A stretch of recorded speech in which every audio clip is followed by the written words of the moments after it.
नमस्कार. आज पर्यावरण दिन. पर्यावरण दिनाच्या सगळ्यांना शुभेच्छा. या निसर्गाने तुम्हा आम्हा सगळ्यांना संरक्षित करण्याचं काम केलं, त्यामुळे मानवसृष्टी उभी राहिली. आज या मानवसृष्टीसमोर जसं निसर्गाने आपल्याला वाचवलं, तसं आता आपल्याला निसर्ग वाचवण्याची आवश्यकता आहे. या पर्यावरणाच्या असंतुलनामुळे मानवसृष्टी नव्हे तर पूर्ण जीवनसृष्टी धोक्यात आली आहे. हे बदलतं वातावरण शेतकऱ्यांसाठी, मानवासाठी मोठं संकट उभं आहे.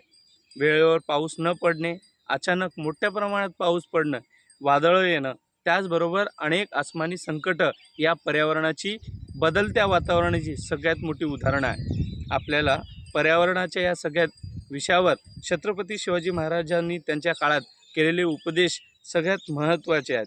शिवाजी महाराजांनी त्यांच्या काळामध्ये केलेले उपदेश आज आपल्याला जीवनामध्ये अंमल करण्याची आवश्यकता आहे.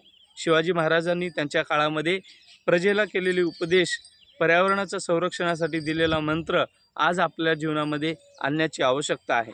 या सगळ्या गोष्टीला लक्षात घेता हरित स्वराज्य अभियान आपण राबवत आहोत. त्या अभियानाच्या अंतर्गत प्रत्येकाने एक झाड लावलं पाहिजे, त्याचं संरक्षण केलं पाहिजे आणि या निसर्गाला, जे निसर्ग बदलतो आहे त्या बदलाच्या या सगळ्या परिस्थितीला लक्षात घेता आपली भूमिका आपण बजावली पाहिजे.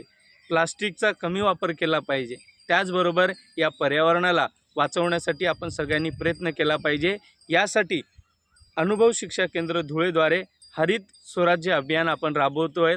प्रत्येक व्यक्तीने एक झाड लावून आपल्या अनुभव शिक्षा केंद्राच्या ऑफिशियल पेजला आपण टॅग करून हा फोटो शेअर केला पाहिजे. त्याचबरोबर आपण निसर्ग वाचवण्यासाठी विविध प्रयत्न आपण आपल्या पातळीवर केलं पाहिजे. एवढंच म्हणतो, या निसर्गाला वाचूयात.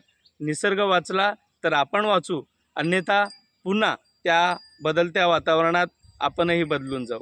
जय हिंद, जय महाराष्ट्र.